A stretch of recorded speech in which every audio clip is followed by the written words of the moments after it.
Նրանք անտարբեր չեն պետության ներկայի նկատմամբ եւ ուզում են երկրի ապագան նաեւ սեփական ուժերով կառուցել։ Անպատժելիության սկզբունքը պետքա վերանա, պետքա բոլորը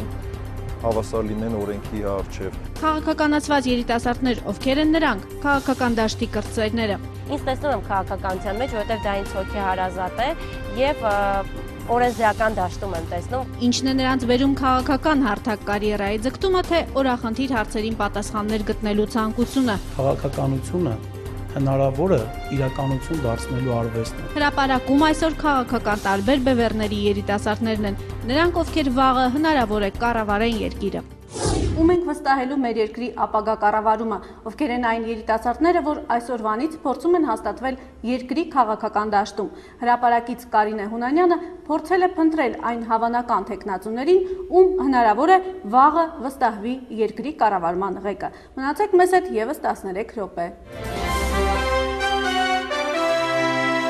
Սիրելի գործընկերներ, այսօր մեր հարաբերությունների հերթական ժամն է եւ ես սիրով ուզում եմ ձեզ ներկայացնել Քաղաքական դպրոցի 7-րդ դասն է։ Գևորգ Մանուկյանի նախաձեռնությամբ Բարգավաճ Հայաստան կուսակցության երիտասարդ անդամները անգլերենի քաղաքագիտության, իրավագիտության դասախոսություններ են ունկնդրում։ Գևորգը վստահ է քաղաքական մրցահարթակում գրագետ խաղացողներ են պետք։ Ենթադրենք մարդը ճարտարապետ է եւ որոշել է զբաղվել քաղաքականությամբ, բայց երբ որ ինքը դառնում է падգամավոր կամ նախարար, ոչ իր ոլորտի, արդեն ինքը պետք է ի պաշտոնը շփվի արտաքին աշխարհի հետ, ինչու՞ չէ նաև հասարակության այնպիսի շերտեր, որոնք որ լավ տիրապետում են որոշակի գիտելիքների եւ որի պակասը որ ինքը ունի, տարբեր օբյեկտիվ եւ սուբյեկտիվ պատճառներով։ Եթե քաղաքականությունում, ապա միայն գիտելիքներով զինված սա նրա սկզբունքն է։ Այստեղ խելամիտ գործելու համար բոլորովին էլ ավելորդ չեն նաև ստեղծագործական հմտությունները։ Քաղաքականությունը հնարավոր է իրականություն դարձնելու արվեստն է։ Գևորգի կուսակցական օրակարգում առյուծի բաժինը կազմում է երիտասարդական անցուդարձը։ Կուսակցության երիտասարդական հարցերի հանձնաժողովի քարտուղարը երիտասարդների մասին գրում է, քննարկում, մտածում ու առաջարկում։ Հայաստանի Հանրապետության երիտասարդությունը, որը որ կազմում է Հայաստանի ազգաբնակչության 1/3-ը, պետական բյուջեից ֆինանսավորում է 0.00 չգիտեմ քանի տասնորդական տոկոս։ Եվ երիտասարդին դրա պատճառով հասանելի չէ ուսումը, եւ հասանելի չէ երիտասարդներին մատչելի բնակարան ծրագիրը, եւ հասանելի չէ,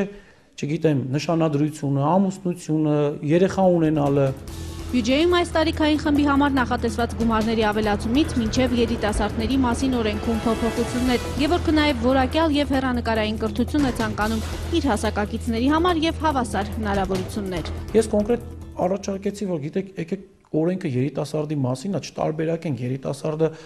պետական հավատարմագրված բուհում է սովորում, թե մասնավոր հավատարմագրված բուհում։ Բուհը բուհ է, եթե պետությունը դա ճանաչում է, այդ բուհի տված կրթությունը որակյալ է եւ այլ, ուրեմն պետք չի ասենք երիտասարդն ասել, քանի որ դու պետականում ես, դրա համար դու այս աջակցությունը չես ստանում։ Հիմա քաղաքականությունը մտել երիտասարդական հարցադրումներով, բայց վաղվա հավակնություններն էլ չի թաքցնում։ Ինձ ավելի շատ տեսնում եմ այս հարաբերությունների մեջ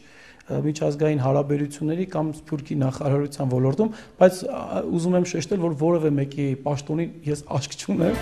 Այս փոքրիկ անդրադարձով մեր նպատակն էր մոտավորապես պատկերացնել վաղվա մեր քաղաքական դաշտը։ Նրանք այսօր կարիերայի միայն առաջին աստիճանին են եւ ինչպես որ տեսանք այս հարթակում մեր հերոսների համար, որ կուսակցությունից էլ որ նրանք լինեն, երկրում ամենահրատապը սոցիալական արդարության խնդիրն է եւ բնակչության ինչ որ մի շերտի մատից փուշ հանելը։ Մնում է որ այդ ազնիվ գաղափարները չմնան կարիերայի ավելի բարձր աստիճանների վրա։